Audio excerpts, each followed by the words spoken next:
Hello. Welcome to the beginning of semester 4 and Happy New Year. And this week we're going to be talking about joyous perseverance, or the perfection of joyous effort, as it's sometimes known. So before we start, let's set our motivation and consider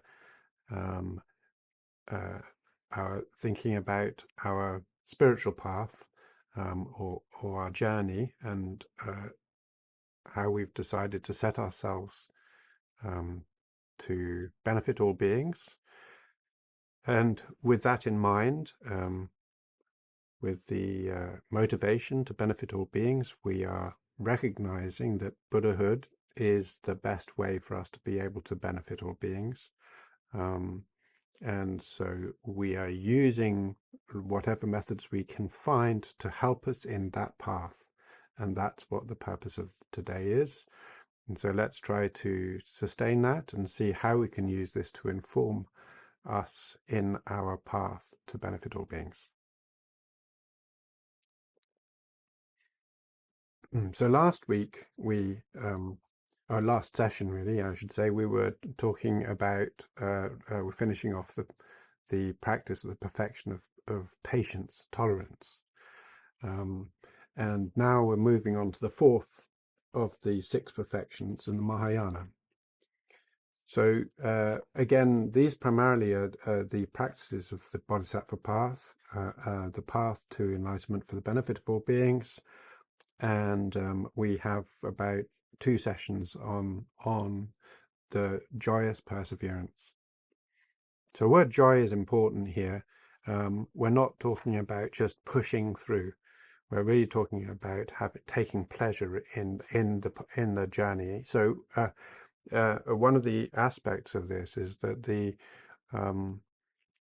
Buddhist path is a joyful one. It's not a painful one, but the way in which we identify joy is important too, in terms of recognizing that the cause of joy is gives us the result that we're looking for.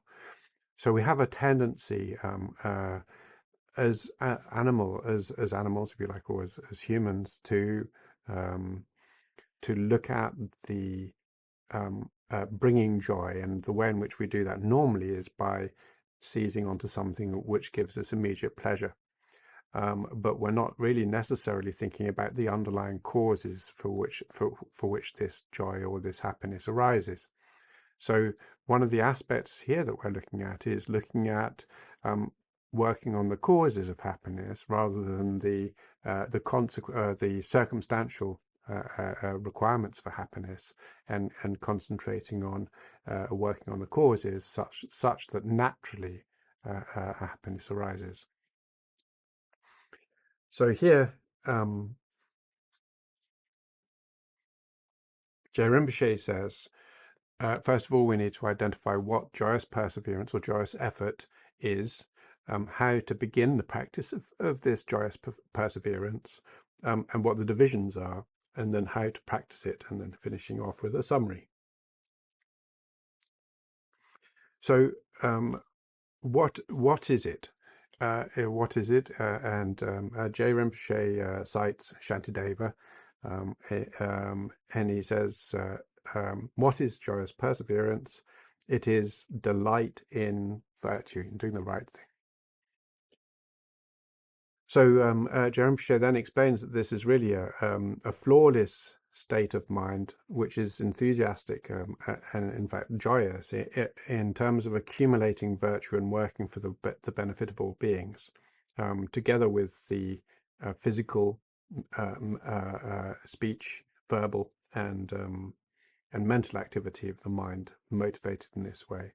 So it's absolutely delighting in, and finding joy in engaging in the Bodhisattva path. It is essentially exactly what it is. So how do we begin? How do we begin to do that? How do we delight in and take a huge amount of pleasure in engaging in the path? We'll also talk about a little bit about why we need to do this, but essentially, how do we do this? So he says, first of all, essentially, we're going to reflect upon the benefits of joyous perseverance and the faults of not engaging in this. So this is a very common theme we see again and again in the Lamrim of looking at the benefits of doing it and the drawbacks or the faults of not doing it. So it says, when we begin to think about this, if we just think about the benefits and the drawbacks of not doing it, then we begin to see, oh yeah, actually this is a really good thing to do. So it's not as if it's just a mental exercise. In fact, when we begin to start thinking about these things, it actually affects our behavior. So by just thinking about saying, okay, well, it's really good for me to do this, helps me to begin to start identifying with seeing opportunities to be able to adopt that. And seeing the drawbacks of not doing it helps us to prevent from moving away from doing it, moving away from not doing it. So it gives us a little bit of a helping hand as we develop our wish to engage in that.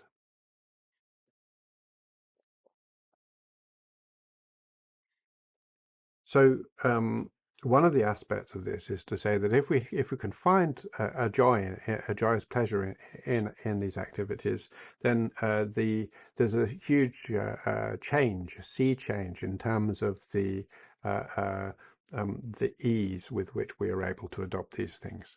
So likewise, we were talking about sometimes previously with patience, where we're having to work hard and to strive through things which are difficult for us and feel a sense of adopting an armor which allows us to push on through. And here it's like saying, if we take pleasure in it, then we don't even need to feel a need to push on through. We find it easy to find the energy to do that.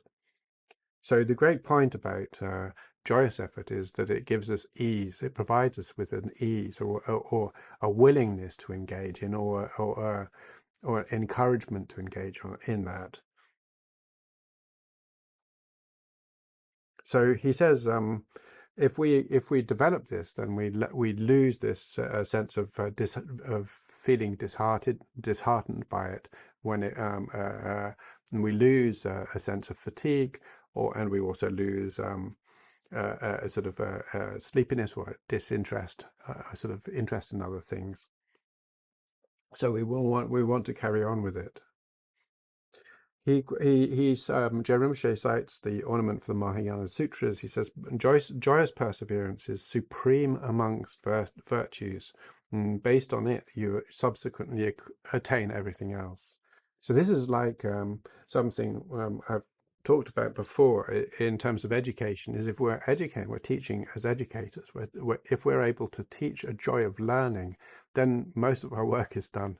Because once the joy of learning is taught, then the student naturally naturally wants to learn, finds joy in learning. So this way, one of the ways of being able to look at that is to make sure that, or to provide, or to facilitate an environment where the students begin to want to learn and are enthused to learn, feel able to learn.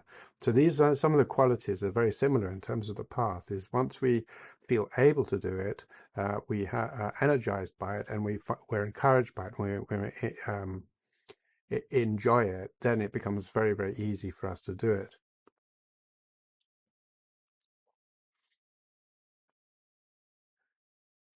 So once we've developed this, he says, from the ornament of Mahayana sutras, he says, once we have achieved joyous perseverance, we're not brought down by prosperity or afflictions or discouragement or petty attainments, wherever we are, however small our attainments or however large our attainments, however whatever sort of obstacles are put in our way, it makes no difference to us at all.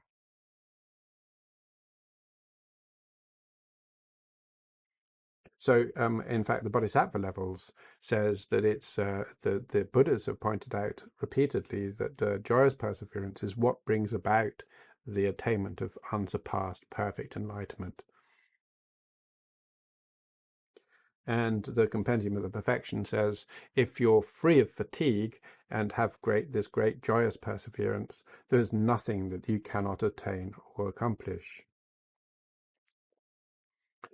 So, and in terms of the faults of not persevering joyously, there's a sutra called the Questions of Sagaramati, which says that the enlightenment of the lazy is very, very, very far off and very distant. The lazy lack perfections from generosity to wisdom. The lazy do not work for others' welfare. So one of the aspects of this is to remember, to recollect that actually in terms of and we'll talk about why, in terms of our path to enlightenment, in terms of a path to Buddhahood, we must develop this joy, with this joyous effort.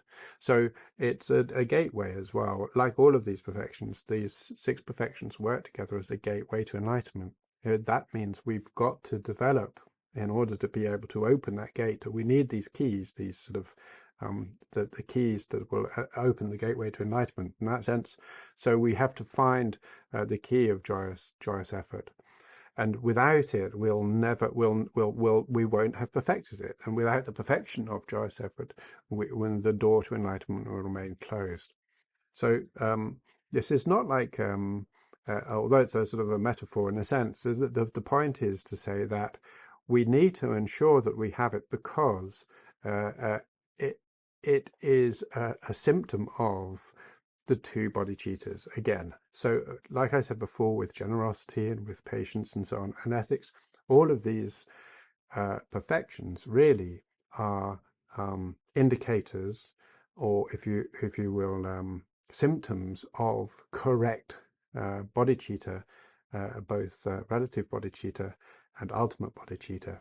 So relative bodhicitta is having this complete, impartial loving kindness and compassion for all beings, which is we shoulder from which we shoulder the responsibility of all beings, from which we dedicate ourselves to Buddhahood, in order to furthered by and depending solely upon the compassion that we have for all beings. So that's the relative bodhicitta, and then the ultimate bodhicitta is insight, is this precise understanding of the way in which the universe really is. It's not like a science, but more to do with, but it's not beyond scientific analysis. The point is that we're not looking at some sort of faith. We can understand it precisely. And the point is essentially this is in accordance with the 4 Noble Truths. So the 4 Noble Truths, when we understand the 4 Noble Truths correctly, we understand the nature of reality, and specifically these qualities of impermanence, suffering, selflessness, and emptiness. So when we understand these, then we are free. Our view becomes very clear. We understand karma. We understand the 12 interdependent links, how rebirth works, and how the 4 Noble Truths actually manifest. And on that basis, then we have right view. So when we call about right view, it's not as if it's some sort of philosophy. It's the way we see the world. And when we see the world correctly, then we are able to understand the path and why it is that it leads to suffering, and therefore how to cut the path, cut this view which keeps us engaged in suffering. So what makes it right? What makes the right view is that it is a view that prevents us from engaging in non-virtuous or actions that cause suffering, right? Both for ourselves and for others. So in this way, what we're saying is when we get the right viewpoint, then these all things become natural to us. And once we have a right view, then we take pleasure in virtuous action. We would do it no other way. So therefore, we can see that a joyous effort is a symptom of a correct view, and also of this compassionate, this infinite or a great, endless compassion for all beings, and loving kindness. So the motivating force is both of these together provides us, if you like, with a mind which is naturally joyous in doing these things. Therefore, when we're looking at this, what we're saying is that we can use joyous effort. If we're needing to train in joyous effort, this is an indicator that our view is not correct, or our bodhicitta is not correct, or both of them. And when I say not correct, I mean they still need developing, need perfecting. So we can say that, again, like we've said with the other perfections, that this is a great training in terms of as an indicator about where we need to work upon. So we'll go on to that. It has basically the divisions of joyous effort or joyous perseverance. Yeah, I'm more used to joyous effort as a word, but the text, this translation, says joyous perseverance. So there's the divisions of joyous perseverance, and then there's the actual method of developing it. So the divisions primarily are three parts, and we'll work on how they work in a minute. So there's this armor-like joyous effort, which is like its armor, similar to the armor that we're wearing for tolerance. This armor-like, this strength, this courage for tolerance or patience, and then a joyous perseverance involved in a gathering virtue or gathering benefit, benefiting all beings, and then also acting. The third is the perseverance for acting for the welfare of all beings. So this is to do with our motive. So the first is this armor-like effort.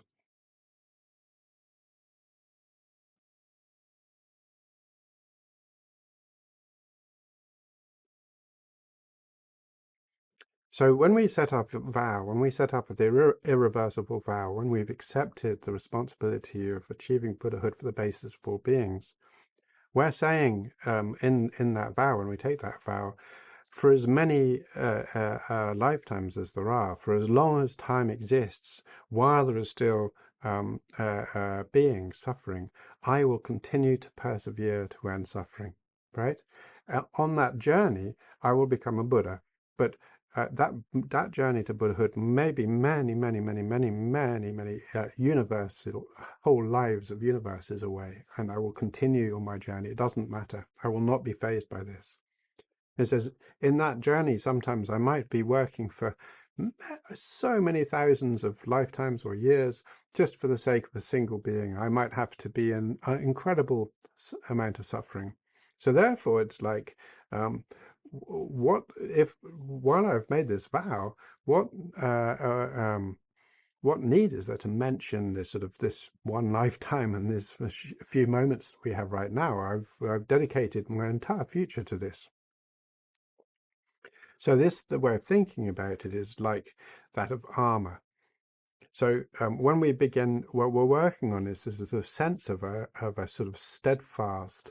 The decision has been made. I've made the decision. I'm happy about the decision I made. So let's get on with it, right?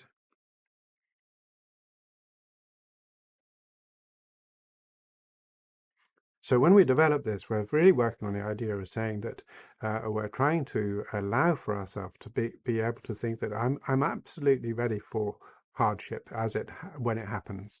I'm not going to do what's beyond me. I'm only going to do what I'm able to do in terms of the amount of practice or the amount of ability I'm able to do right now, because there's no point in me doing something which is going to cause me suffering or grief afterwards. So I'm only ever going to work within the limits of my view and within the limits of my ability. But what I'm going to do is I'm dedicating what time I have available within the scope of my ability to all sentient beings.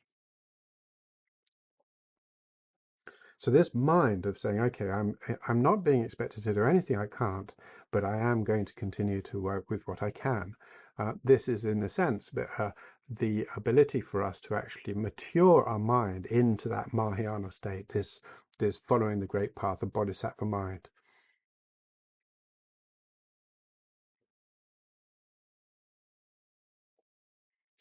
So the point about this is that essentially is to recognize that compassion, this loving kindness, compassion that we have for all beings, is the grounding of our armor.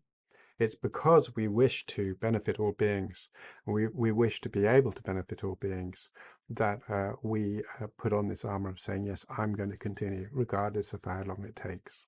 And this is one of the reasons I believe that we find the joyous effort and patience, both of them, and generosity, added to the 3 higher trainings that we find shared with the middle scope in terms of the path to enlightenment.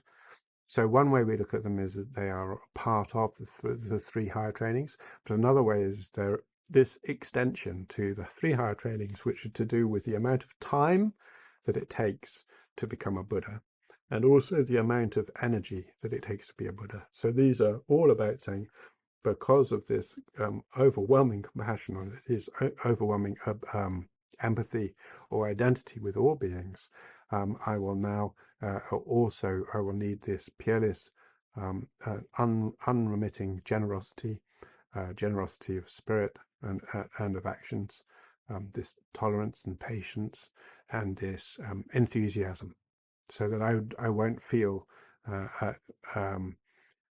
cowed or put down or discouraged by the amount of time or energy required for this.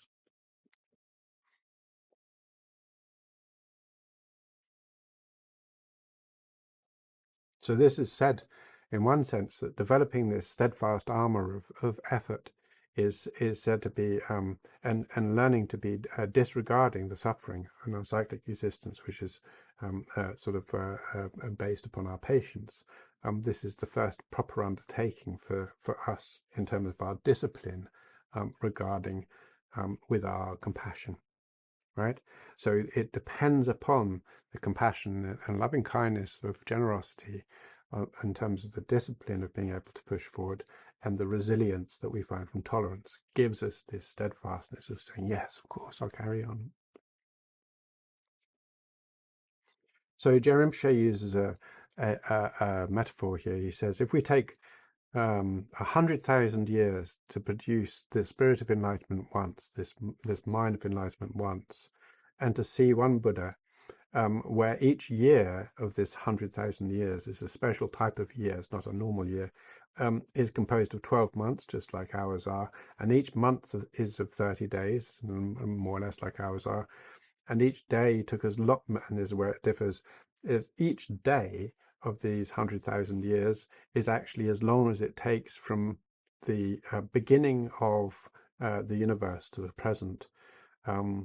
So it's a massive, massive amount of time instead. 14 billion years, for instance, 14,000 million years is one day in this metaphor. And then we multiply that time by the number of grains of sands that one can find in the Ganges River, which has got many, many grains of sand to it. So if it took that amount of time to know the mind and behavior of one living being,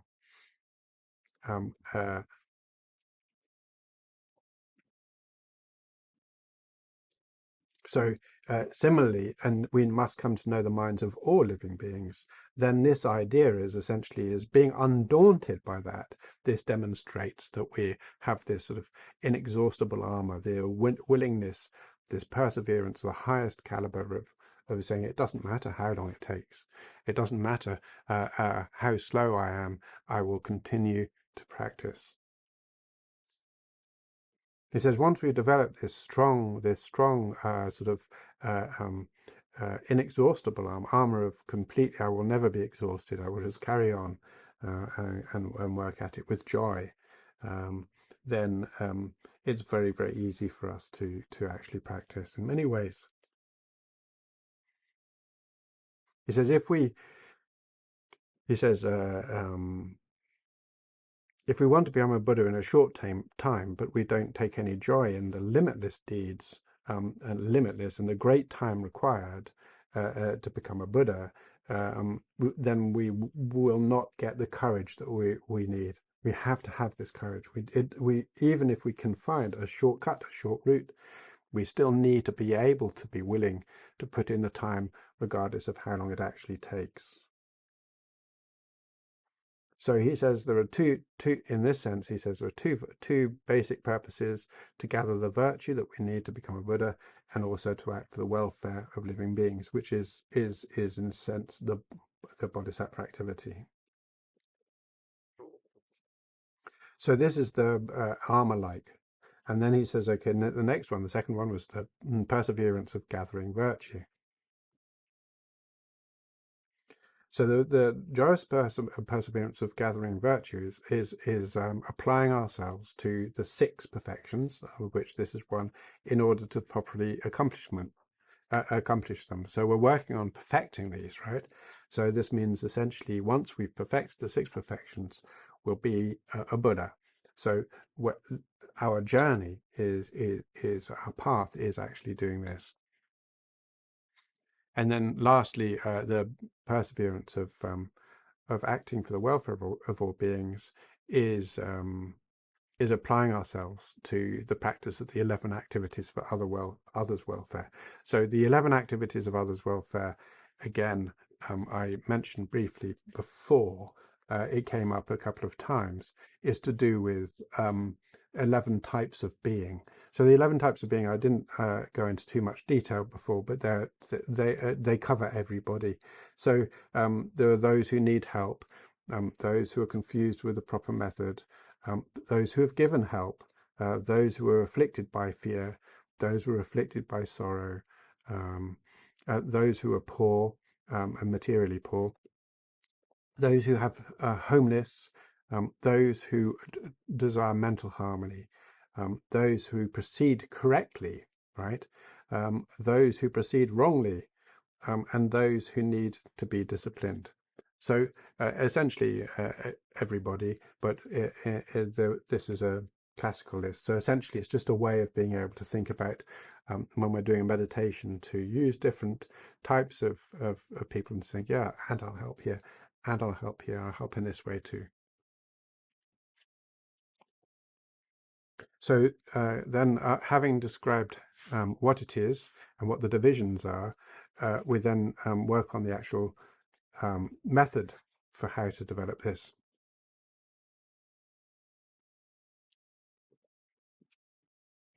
So Je Rinpoche says the practice of developing joyous effort is absolutely crucial, because it is this that depends upon our joy in practice, is actually the basis of all of our practice. It's not hard. This is not sort of like too mysterious. Essentially, if we think about it, if we don't enjoy learning, we will struggle with it always. Yeah. And we've got to try to remember that, unlike, for instance, piano, there comes a point with piano where we can struggle through, and we'll play piano to an ability that we'll be happy with. But with the path to Buddhahood, is no matter how far we go, there's still a huge amount more for us to learn.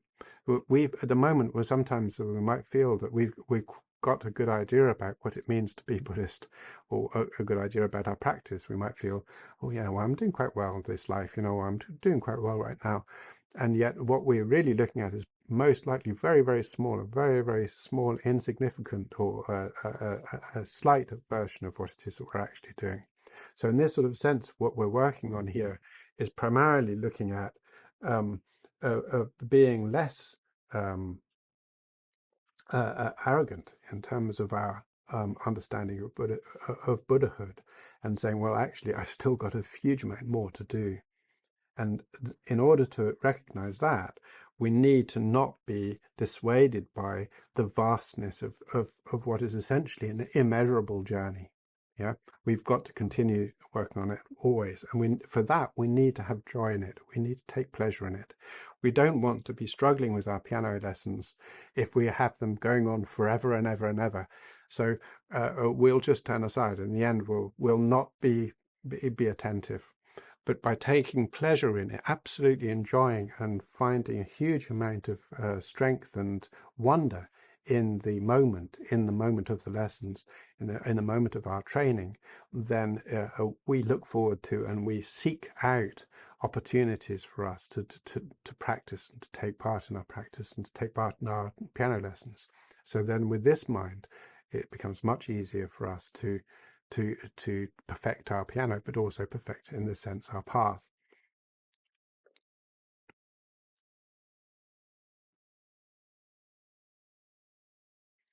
So he says, in terms of the method of developing this joyous effort, it has sort of Je Rinpoche has divided it into 4 parts.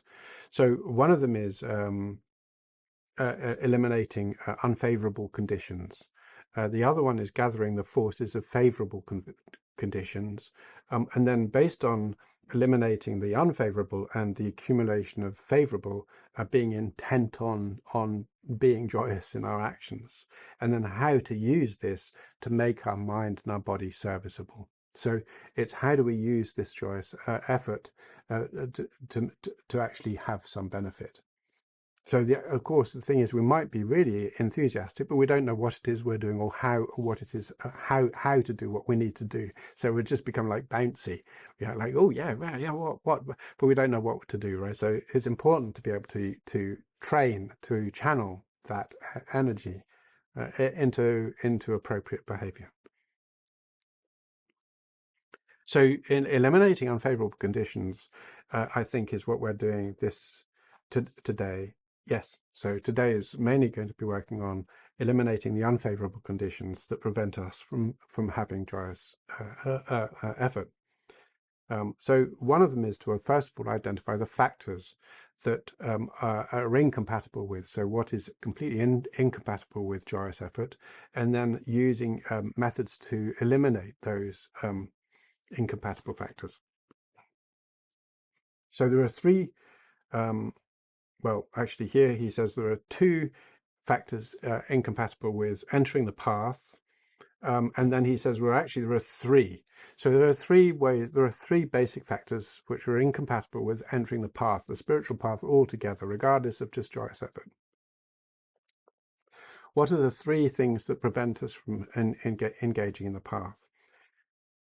One of them is, even that we know that we can do the practice, not entering it, right? So we know that there's practice to do. We see that I can do it. I'm able to do it, but I'm not going to take it. One of them is to say, is to recognize that I can do the path, but I don't believe knowing that there is a path available, but feeling that I'm unable to do it. And lastly, there's also this idea of saying, I'm just not concerned whether I'm capable of doing it at all. But the point about here is that having this disconcern, this like view, which is like, I'm not bothered about the path's not interesting to me, is not relevant in terms of development of joyous effort, because it's a path that closes off spiritual practice altogether. So once we've already have an interest in the spiritual path, then the 2 remain open to us. So not entering because we, even though we see we can do it, it has 2 possibilities available to us. So I know I'm interested in the path, but I'm not doing it. He says one of them is because we procrastinate. So we're like basically saying, yeah, I've got plenty of time. I don't need to do it now. I'll do it tomorrow. So this procrastination is the reason why we do not engage in the path. And the other is because we are overwhelmed by an attachment to other activities. So inferior or common or sort of normal worldly activities, and so we much prefer to do things which are not relevant to our path. And so he then cites Shantideva and says the 3 factors here are laziness, this fatigue or this procrastination, adhering to what is not noble, in other words, just normal sort of insignificant activity, and then a self-contempt or out of discouragement, feeling unable to do it.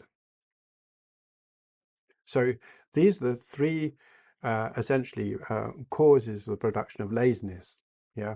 So this sort of just sort of a laziness, like we normally use the word lazy, or indolence, of just not being interested in doing it, not being just wanting to sleep, if you like, or finding trivial things to do, just being sort of like that. Also, if you like, attachment to doing trivial things like playing games, or just playing, or watching more TV, or whatever, craving the pleasure of sleep, and so on. So he says here there's this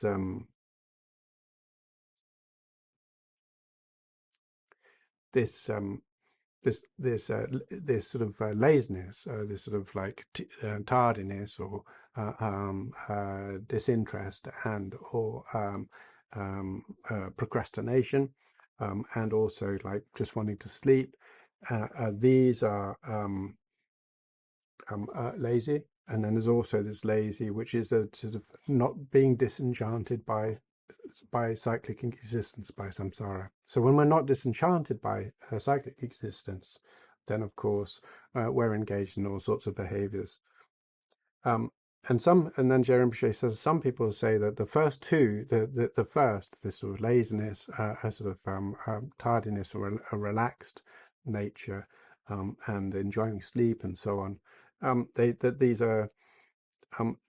indicate the form that laziness takes, rather than it being a cause. Now, I agree with this. Essentially, what it means is the cause of laziness. This is explained by Geshe Kongtrul Wondu to me. The cause of laziness is wrong view, is mistaken understanding of the way things are, and also in terms of for bodhisattva, to do with a lack of sense of responsibility, or loving kindness, or compassion that responsibility depends upon.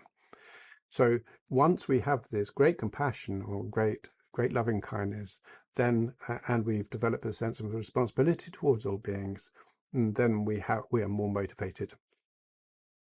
Also, if our view is wrong, then we don't see how destructive doing nothing is. So these two things primarily, or we get engaged in those things which are not valuable at all, I mean, or cause harm, cause trouble. So therefore, what we can say is that essentially laziness is this not getting on in the path, right?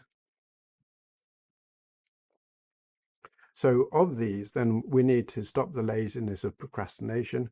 We need to stop the attachment to doing non-path activities, and we need to stop this discouragement of thinking I can't do this self-contempt. So this other aspect is a view of thinking, I can't do this. This is beyond me. This is a real cause, probably the most substantial cause of laziness, and the greatest obstacle to our path there is. But let's, Je Rinpoche says, let's do this in order. So he says, for instance, if we stop the laziness of procrastination, how do we do that? Well, he says, well, we can use these meditations that we talked about in terms of death awareness. So for instance, we think about how our body is disintegrating. We don't have very much time. We don't use the time to practice, then in following lives, our practice will become weaker rather than stronger, or even sustained. And it will be again hard for us to find an extant life which allows us the opportunity to practice. So that helps to cut down on our sense of laziness, that there's plenty of time available to us, and it can help convince us, or generate the conviction that that there's no time to spare. Really, we don't have any time to spare. We have these two qualities, where we have this idea of the precious human rebirth, this amazing opportunity we have being alive, with the ability to think, to be able to be free to practice, to be able to engage in investigations, mental investigations, allow for us to develop meditation, to meditate, and to develop these compassion and loving kindness and so on. And this incredible quality. Secondly, is the tie-in, which is that we will also die, guaranteed, and it could be very soon. So it says if we work on these two, this cuts the laziness of procrastination. So again, is like then the other aspect is also looking at this. So yeah, the wrong view is that we're thinking that we've got plenty of time and that what we have is freely and easily available. Okay, this is not the case, and so this is a wrong view. Secondly, attachment to ignoble activity here, or non-practice, is if we really understand that Dharma and Dharma practice is really the cause, the source of endless joy, in both in this life but also in future lives, and that when we are distracted by idle chatter or amusements, which are just the source of nothing but suffering later on, because we end up getting engaged in that or causing trouble with that, and anyway, we're not using the opportunity that we have available to us, then we lose the great purpose of being available to our practice. So it says if we can think about this, then we can help to reduce our attachment to idle activities. So he cites, Je Rinpoche cites Shantideva. How could you abandon the source? How could you, like Greta Thunberg, how could you abandon the source of infinite joy, the highest of pleasures, the sublime teaching and all sentient beings, and instead delight in distractions and amusements that are cause of suffering, and obviously don't help all beings in any way whatsoever? So then finally is this, then Je Rinpoche wants to talk about discouragement and being discouraged on based on feeling unable to practice, or also this self-contempt, feeling I'm useless, right? And Je Rinpoche says, we've got to remember it's not enough to delight in the teachings after we've stopped our procrastination and our attachment to idle, trivial things. We also must train as a Mahayana practitioner. So if we have this thought that someone like me is unable to do this practice, or I don't have the means, I don't have the ability, I don't have the quality of mind, I don't have the luxuries available to me to be able to do this practice, then this becomes a huge obstacle, as I said earlier on. So Je Rinpoche again divides this into three sections. There's one about the goal, discouragement about the goal, discouragement about the means to attain the goal, and also because of where we are in terms of feeling that we're in a place where we are unable to do that.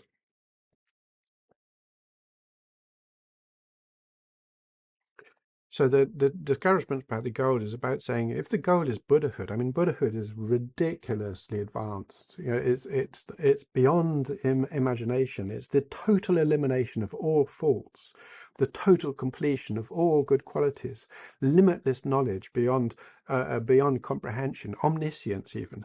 Then it's extremely difficult for me to accomplish even if, I can't even accomplish a few good qualities. Even just one or two good qualities I find really hard, and it's easy to poke holes at them. They're just flimsy and pathetic. So for me to even remove a few faults, I think I'm working well, and I go and I get angry, or I start doing stupid things again. How could somebody like me be capable of attaining such result, right? So this is the mind. This is the mind that we're looking at here. And it says, he says, this mind itself, this sense of discouragement, is itself a great fault, because it really is us allowing ourselves to give up the spirit of enlightenment, right? Even if it doesn't fully manifest, we need to stop it as quickly as we can. So what we can say is like, well, Buddha has said in sutra and in many places has said that even flies are able to achieve enlightenment. When we're not talking necessarily about achieving enlightenment in this life or in the next few years or whatever. This mindset belongs to the nihilists, right? To those who struggle with who are not interested in what happens after a single life. To become a Buddha in one life is very, very hard indeed. But to become a Buddha at all is a different story. And what we're talking about here in terms of our bodhisattva practice, to say I've got to stay on the path according to my ability. Therefore, recognizing that I'm not yet a Buddha is good, but to recognize that I am still able to do something is right? So to say I'm not able to anything is, of course, too dramatic. So whatever I can do, I can carry on doing it. If a fly or a small animal can be trained to practice and do some small practice, even if it's a very simple practice that has some benefit, then certainly I, as a human being who can meditate, who can study, who can do all of these things, can definitely make progress. And he says, human beings have this incredible basis for practicing, and we have this mental capacity to analyze what to adopt, what to reject. We can make decisions. We're not just completely governed by our emotions and so on.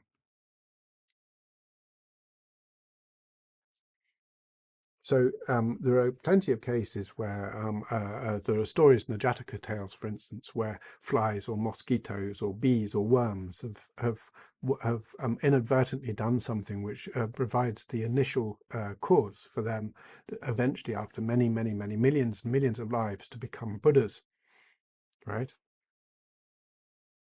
So why should someone like me, he says this is from Shantideva, who born into the human race, recognizing benefit and harm, not attain? Why should I not attain enlightenment as long as I do not give up the bodhisattva deeds? So the point about this saying is that it's only recognizing that I can do something is all that's being asked of us, right? So again, he says, another way is to remember that in the past, before a few thousand years ago, there was Shakyamuni Buddha wasn't a Buddha. He was just a sentient being, and now he's a Buddha. So this is possible that it's not the case that just one person became a Buddha. There have been previous Buddhas, and there will be subsequent Buddhas, and therefore one can be a non-Buddha and become a Buddha. Therefore, it's available to me. So it's there was a point when the Buddha, Shakyamuni Buddha, was somebody like us, just like us, and who knows how long ago it was? It doesn't matter. So somebody like us can become a Buddha, can just become like Shakyamuni Buddha.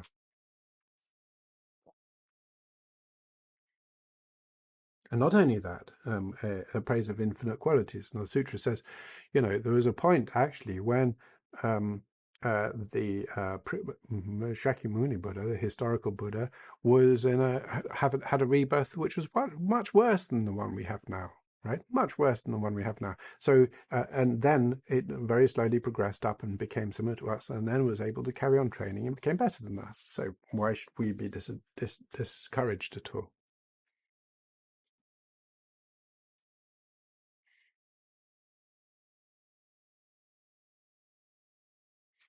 So he says, and again, is to think about saying, yeah, Buddha's good qualities are infinite. They're infinite, but results follow from causes. So we've got to develop and continue to develop these good qualities, and gradually they'll grow and grow, and they'll accelerate and accelerate, and there'll be a point where we are able to deliver infinite qualities, similar to a Buddha, or the same as a Buddha, because we'll be Buddha.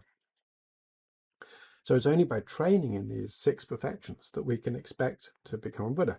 If we don't train, right? If we don't train, we will remain suffering, guaranteed, right? So Buddhahood is the freedom from suffering. Is this the meaning of enlightenment? Is to be enlightened from suffering. So if we're not able to, if we think, oh, I can't do it, then we don't have any choice. We'll just suffer, right?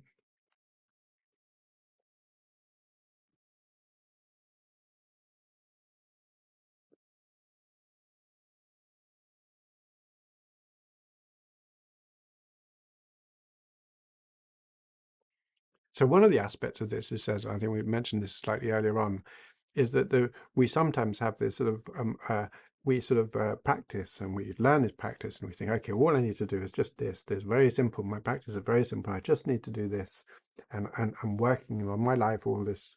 And then after a while, we if we imagine that this small quality is just actually the single, all we need to do, and we work single purposely on that, then there comes a point, if this is beneficial to us, if it is part of the path, there comes a point when our minds open up a bit and we see that actually what we need to do is develop a huge number of other qualities. Huge number. The path is much, much larger, much broader than we initially imagined. Then there can be a point where we feel incredibly suddenly discouraged because we thought that the goal was a very small, simple, easy step. And then we realize that actually this was just the first step in a much, much larger thing. So there's a chance that at that point we can feel discouraged. It's not unusual. Yeah. So there's a part of a common aspect that happens in terms of people who take on a life practice is that they can become quite disillusioned when they actually develop some access to practice. When they get a realization happens, this realization happens, we see our minds just how much of a mess is there. And we can be discouraged. So it's a bit like at the moment we're sort of looking around in a somebody says, okay, you need to clean out the cellar. We go, okay, yeah, fine. We go downstairs and we've got a torch and we can see a little bit of dust over there and we clean away the dust. And we see a light switch, and then we switch on the light switch, and then we see just how much dust and dirt and how large the cellar is. And it's like, I didn't realize it was going to be that much, right? So at that point, it's like, yeah, okay, we've got a bit more insight now. Now you can see what your path is, and you can be like, oh, I can't deal with this. It's just too much. So it's a bit, it can be like, even though okay, I've had some insight. Now it's like, oh, I can't do it. That's the point we really need to work hard on our joyous effort, right? So the first thing is thinking I can go down into the cellar at all. I can't go down there. I'm not able to go down there. This is this is a beginner's problem. Initially, it's like just finding the enthusiasm to practice enough to be able to begin to clear away this and feeling able to do it. So this is taking on the mantle, taking on the path, actually starting the path, feeling able to do it, feeling I can do it. Then the next one is when we begin to see clearly just how much work there is. Then that's the second point of laziness for us.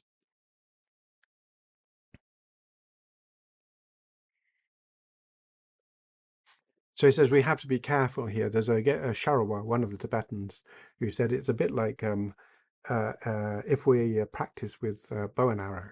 Yeah. So he says we have practice in a bow and arrow, and we do lots of practice the bow and arrow, and we look just at the target for arrows to bring them back, to do more practice again. We're only looking at the target.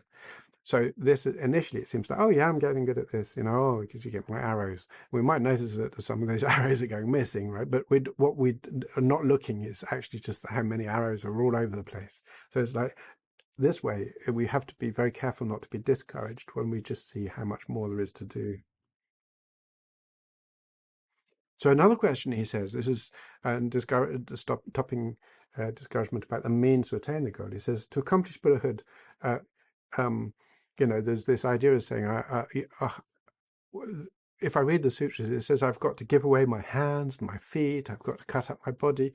So I can't do any of that, right? I can't do that. That's ridiculous. And it says again, and this is what I've been saying earlier on too, is essentially there will be points in our path where we will be expected to do that, or it will be required for us to do that according to the specific needs of the situation. And he says there are cases where bodhisattvas have had their bodies cut open, torn to pieces, stabbed, set on fire, been eaten. One of the Jataka tales, Bodhisattva Buddha was eaten. But essentially, this happens anyway. This is part of being in samsara. Through lifetimes, we'll have all of these happen without any benefit at all. However, the suffering that happens in terms of, if we look at it in terms of a sort of a global sum, the amount of suffering that happens for those who are on the path of enlightenment is insignificant. It's minuscule in comparison to the amount of suffering that's happening universally. And you say, well, you might still be feared, but in the end, remember that this is when you're able to do it. And all of these activities, every single aspect of the bodhisattva aspect of the bodhisattva activity, is when you're in a position to be able to do it. A marker of when you're not able to do this is if you're afraid. If you think, oh, I can't use my hand, I don't like that idea, you're not ready to do that practice. I mean, it's very simple. If you're aware of the fact that you could give away your hand, oh yeah, I can give away my hand, and you're going to regret it afterwards, you're not ready for this, right? You're not at all ready for this. If you give away your hand and it makes no difference to you at all, in other words, it's just the same as Je Rinpoche says, when I can see my body as being like a vegetable, and I can give it as freely as giving a vegetable now, then you're ready. Okay, so it's when I'm absolutely 100% sure that giving away my body is just as easy as giving away an apple from Sainsbury's or whatever, right? Then that's okay. Then you're able to do it. So to be worried that you're not able to do that now is like missing the point.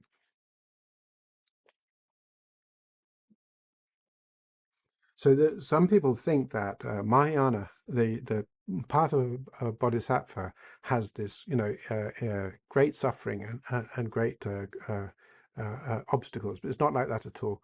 And Jeremy says it's not like this at all. The path of Bodhisattva is the joyous one. It's filled with joy, both at the beginning, in the middle, and the end. We're only ever really doing what we're able to do in the situation. We don't need to be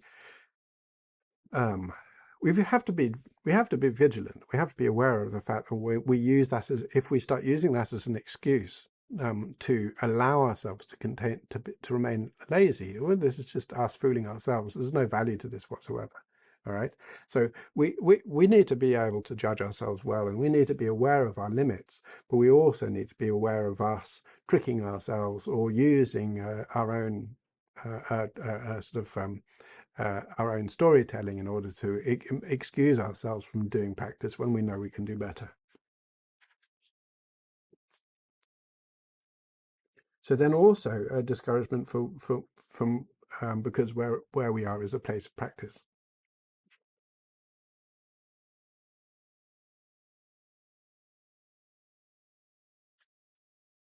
So here, Je Rinpoche says, like there's this question, which is like, reaching Buddhahood takes limitless rebirths in cyclic existence, right? In samsara, a place of suffering. So I will be harmed by the suffering within samsara, and I'm just not capable of doing this. So Je Rinpoche says, remember this, right? What we're working on now in the Mahayana path, in the practitioner's path, is we're working on eliminating suffering and the cause of suffering.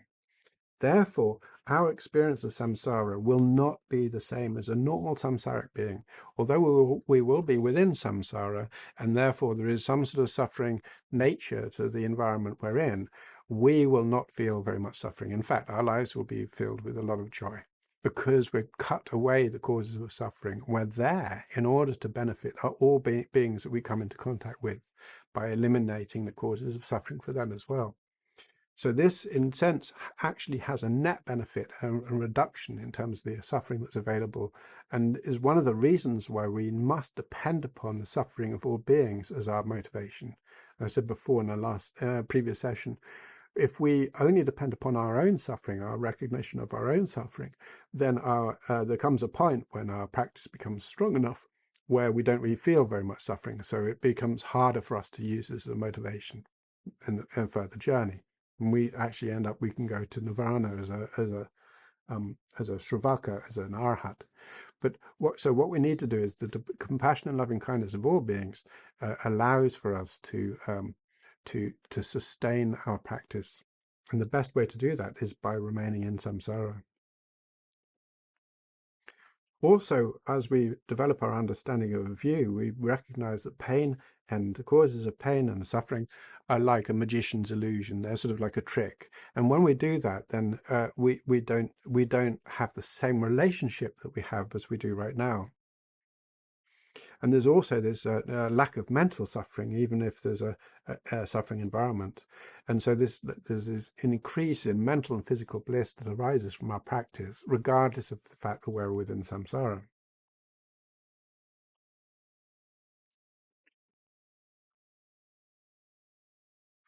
So he says, citing from Shatideva, he says that once we've actually mounted the horse, we're riding the horse of enlightenment and the journey to enlightenment, which dispels all dejection, dispels fatigue, we proceed from joy to joy. So what sensible person will become discouraged by that? Essentially, what they're saying is, even if you find the concept of rebirth difficult or whatever, if I place ourselves joyfully into the mind of wanting to benefit all beings, then why would we be discouraged? All we're doing is doing what we would want to do, or what we would expect ourselves to be able to do. And there is nothing else available to us that makes any sense, right? So in the end, it's not just about how joyful it is to do it. It gives us an opportunity, to make a difference, to make a real substantial difference, both to ourselves and to all those that we encounter.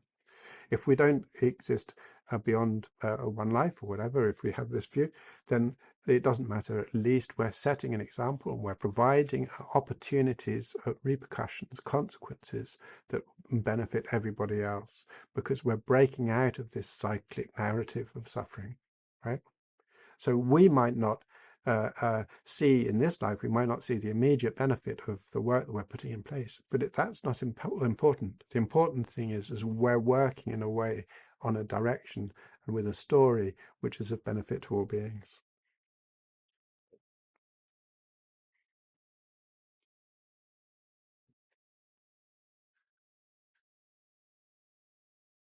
So he says, don't become discouraged by even by how long it takes. It doesn't make any difference. And I said this before also, like, we remember that our path to Buddhahood is one where we take joy in, we become a Buddha slowly. And the way in which we do this is by acting the same way as a Buddha does. It becomes more and more effortless for us to do this. So the point about it is that we take more and more, we become more able to, and more enjoyment in practice, in our practice, however, whatever level we're at.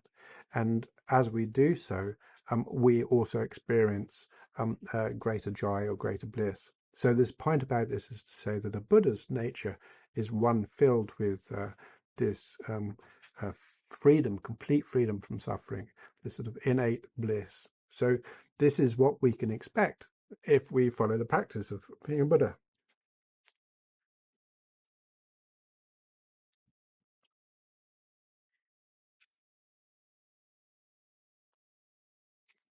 So it says here, this is from the Precious Garland, Nagarjuna's Precious Garment. Those who remain from immeasurable time seeking immeasurable enlightenment for the sake of immeasurable beings and accomplish immeasurable virtue.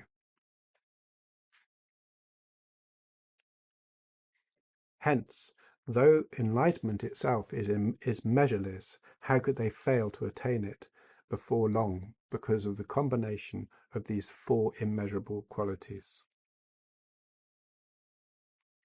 So then Je Rinpoche says we need to be careful. So this idea of this long time, immeasurable amount of time it might take us, and not being daunted by it at all, but being encouraged to be able to do it. He says we might also think, and it's a wonderful way to think about it, that if we have this huge, intense compassion and loving kindness in our spirit of enlightenment, if only I could attain Buddhahood in a short time. So I strive because of, I'll strive as hard as I can because of this motivation of love and kindness. He said, this is good, but if we we see that actually it might take a long time. In other words, it might take a very, very long amount of training regardless, and a huge amount of work is required. Then we think, well, in that case, who could possibly do it? Then for us to claim that we're seeking a quick path, it actually damages our spirit of enlightenment, because what we're really saying is we're impatient. we don't have the joyous effort that we require, but we just want to get it over and done with without, so in a sense, we're saying our impatience is, or our unwillingness to put in endless amount of time is actually the cause of us wishing to speed up enlightenment. The only real justification for speeding up enlightenment has to be this solid, sort of very, very strong loving kindness and compassion. He says, if we depend upon this unwillingness to put our time in fact, the capacity of our lineage, of the quality of our mind will diminish, and the quality of our practice will likewise diminish.